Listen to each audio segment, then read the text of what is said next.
വ്യാജരേഖ ചമച്ചുള്ള അവയവ കച്ചവട കേസിൽ കൊച്ചി ലേക്ക് ഷോർ ആശുപത്രി നടത്തിയത് മനുഷ്യത്വരഹിതമായ കമ്മീഷൻ ഇടപാടുകൾ. കേസിലെ മുഖ്യപ്രതി മുഹമ്മദ് നജീബുമായി ലേക്ക് ഷോർ ആശുപത്രി കമ്മീഷൻ കരാർ ഉണ്ടാക്കിയതിൻ്റെ രേഖകൾ ജനൻ ടിവിക്ക് ലഭിച്ചു. കരൾ മാറ്റത്തിന് 1 ലക്ഷം രൂപ, വൃക്കമാറ്റത്തിന് 50,000 രൂപ എന്നിങ്ങനെയാണ് കമ്മീഷൻ എന്ന് നിയമവിരുദ്ധ കരാറിലെ വ്യവസ്ഥയിൽ നമുക്ക് കാണാൻ കഴിയുന്നുണ്ട്. കരാറിലുള്ളതിൻ്റെ 10 മടങ്ങ് അവയവ റാക്കറ്റിന് കമ്മീഷനായി നൽകിയെന്നും കണ്ടെത്തിയിട്ടുണ്ട്. ജനം എക്സ്ക്ലൂസീവായി ഈ രേഖകൾ പുറത്തുവിടുകയാണ്. വിവരങ്ങളുമായി ജിജീഷ് കരുണാകരൻ ചേരുകയാണ്. ജിജീഷ്, കൊച്ചി ലേക്ക് ഷോർ ആശുപത്രിക്കെതിരെയാണല്ലോ ഇത്തരത്തിലുള്ള ഗുരുതരമായ രേഖകൾ ഇപ്പോൾ ലഭിക്കുന്നത്. എന്തായാലും ഈ ലേക്ക് ഷോർ ആശുപത്രിക്കെതിരെ വലിയ ആക്ഷേപം മാത്രമല്ല, കൃത്യമായ അന്വേഷണവും നടക്കുന്നുണ്ട്. അപ്പോഴാണ് മനുഷ്യൻ്റെ ഓരോ അവയവത്തിനും കൃത്യമായ വില നിശ്ചയിച്ചുകൊണ്ടുള്ള കച്ചവടമാണ് അവിടെ നടന്നുകൊണ്ടിരുന്നത്. കരളിന് 1 ലക്ഷം, അത്തരത്തിൽ മനുഷ്യൻ്റെ ഓരോ അവയവത്തിനും കച്ചവടം നടത്തുന്ന വലിയ റാക്കറ്റുമായി ഈ സ്വകാര്യ ആശുപത്രിക്ക് വലിയ ബന്ധമാണ് ഉള്ളത്. ഈ രേഖകളിൽ കാണുന്നതിനും 10 മടങ്ങ് രൂപ കൂടുതൽ നൽകിയാണ് ഇത്തരത്തിലുള്ള അവയവങ്ങൾ ഇവർ കച്ചവടം നടത്തിക്കൊണ്ടിരുന്നത്. അതിൻ്റെ രേഖകളാണല്ലോ ഇപ്പോൾ പുറത്തു വന്നിട്ടുള്ളത്. കൂടുതൽ വിവരങ്ങൾ എന്തെല്ലാമാണ് ജിജീഷ്?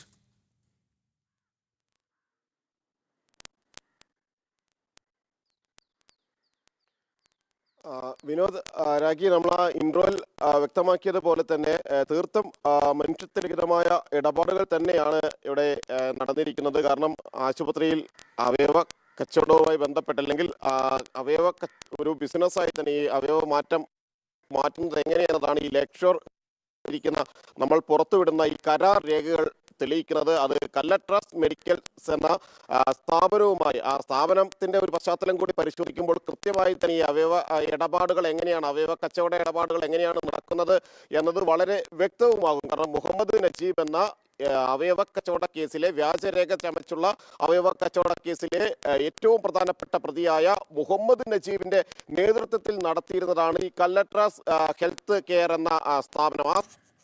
അതെ, ഇത്തരത്തിൽ വലിയ നമുക്ക് ആ ശബ്ദ സംവിധാനത്തിൽ ഒരു തകരാറുണ്ട്, അത് പരിഹരിക്കേണ്ടതുണ്ട്. ഈ അവയവ കച്ചവടവുമായി ബന്ധപ്പെട്ട് രാഖി, ഈ ലേക്ക് ഷോർ ആശുപത്രിക്കെതിരെ എൻഫോഴ്സ്മെന്റ് ഡയറക്ടറേറ്റിന്റെ അടക്കമുള്ള അന്വേഷണങ്ങൾ നടന്നു വരികയാണ്. അതെ, അവിടെ കൃത്യമായ ഒരു മിന്നൽ റെയ്ഡ് നടന്നപ്പോൾ അതിൽ നിന്ന് വളരെ സുപ്രധാനമായ രേഖകൾ, കരാർ രേഖകൾ അടക്കം പിടികൂടിയിട്ടുണ്ട് എന്നുള്ളതാണ്. ആ കരാർ രേഖകളിൽ വളരെ കാര്യങ്ങൾ കൃത്യമാണ്. അതായത് നേരത്തെ വിനോദ് സൂചിപ്പിച്ചതുപോലെ ഓരോ അവയവത്തിനും വില നിശ്ചയിച്ച് ഏജന്റിനുള്ള കമ്മീഷൻ തുക എത്രയാണ് എന്നതടക്കമുള്ള രേഖകളാണ് ഈ റെയ്ഡിൽ എൻഫോഴ്സ്മെന്റ് ഡയറക്ടറേറ്റ് ഉദ്യോഗസ്ഥർ പിടികൂടിയത്. ഇതിന്റെ തുടർച്ചയെന്നോണം അന്വേഷണം പുരോഗമിക്കുന്നു. കഴിഞ്ഞ ദിവസം ഡോക്ടർമാരെ അടക്കം ചോദ്യം ചെയ്തു. അതെ, തുടരാം. ജിജീഷ് കരുണാകരൻ തുടരാം.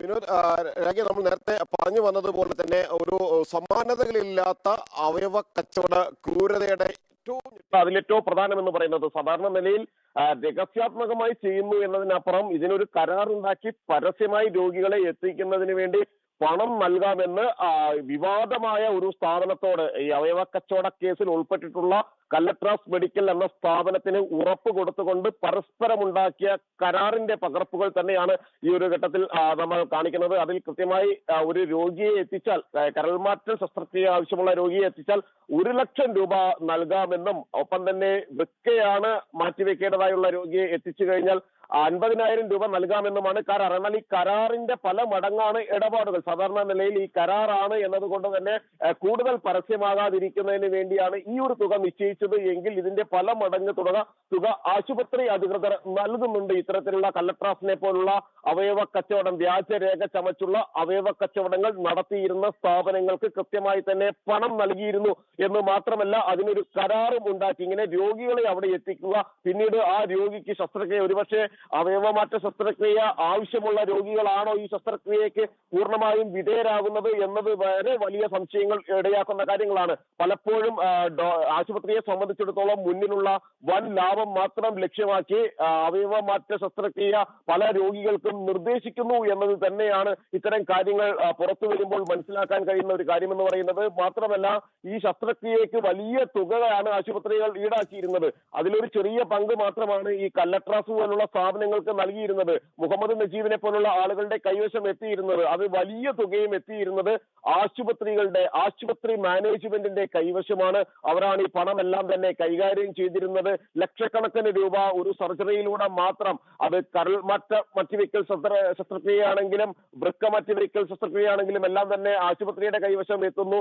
മാത്രമല്ല പിന്നീടുള്ള ചികിത്സാ ചെലവുകളുടെ പേരിൽ ബാധിച്ച ഒരു തുക ഈ രോഗികളിൽ നിന്ന് പലപ്പോഴായി പിഴിഞ്ഞെടുക്കുകയും ചെയ്യുന്നുണ്ട് ഈ ലെക്ചോർ പോലുള്ള ആശുപത്രികൾ. ഏറ്റവും ആദ്യം ഈ ക്രമക്കേടുകളുമായി ബന്ധപ്പെട്ട് ആശുപത്രികളിൽ നടക്കുന്ന അവയവ കച്ചവടത്തിന്റെ വിവരങ്ങൾ നമ്മൾ തന്നെ പുറത്തുവിട്ടിരുന്നു. ജനൻ ടിവിയിലൂടെ തന്നെ നിരവധി അവയവ ഇരകളായി മാറിയ ആളുകൾ അത് വെളിപ്പെടുത്തുകയും ചെയ്തു. പിന്നീട് ആ ഒരു ഘട്ടത്തിൽ ആശുപത്രി അതിനെതിരെ രംഗത്ത് വന്നു. എന്നാൽ കൃത്യമായ തെളിവുകൾ സഹിതം അന്വേഷണം മുന്നോട്ട് പോവുകയും അവിടെ എൻഫോഴ്സ്മെന്റ് ഡയറക്ടറേറ്റിന്റെ അന്വേഷണ പരിധിയിലേക്ക് ഏറ്റവും ഒടുവിൽ ലെക്ചോർ ആശുപത്രി എത്തുകയും അവിടെയുള്ള നിരവധി ഡോക്ടർമാരെ അനുദിനം എന്നോണം എൻഫോഴ്സ്മെന്റ് ഡയറക്ടറേറ്റ് ചോദ്യം ചെയ്യുന്ന ഒരു സ്ഥിതിയിലേക്ക് എല്ലാം തന്നെ എത്തി. അങ്ങനെ എൻഫോഴ്സ്മെന്റ് ഡയറക്ടറേറ്റ് ശേഖരിച്ചിട്ടുള്ള സുപ്രധാനമായ തെളിവുകളിൽ ഒന്നാണ് ഈ കരാർ രേഖകൾ എന്ന് പറയുന്നത്. ആ കരാർ രേഖകളിലാണ് ഒരു രോഗിയെ എത്തിച്ചാൽ ഇത്ര രൂപ ആശുപത്രി ഈ കല്ലട്രാസ് മെഡിക്കൽസ് എന്ന നജീബിന്റെ സ്ഥാപനത്തിന് നൽകുമെന്ന വ്യവസ്ഥയുള്ളത്. അത് തന്നെ മാത്രമല്ല, അങ്ങനെ ഏതെങ്കിലും കാരണത്തിൽ മറ്റ് ശസ്ത്രക്രിയകൾക്കാണ് രോഗികളെ എത്തിക്കുന്നത് എങ്കിൽ അത് കരൾമാറ്റവും വൃക്കമാറ്റവും മാറ്റിവെക്കലും അല്ലാതെ മറ്റ് ഏതെങ്കിലും ചികിത്സാർത്ഥമുള്ള സർജറികൾക്കാണ് എത്തിക്കുന്നത് എങ്കിൽ ആ സർജറിയുടെ 10% കമ്മീഷനായി നൽകുമെന്ന് കൂടി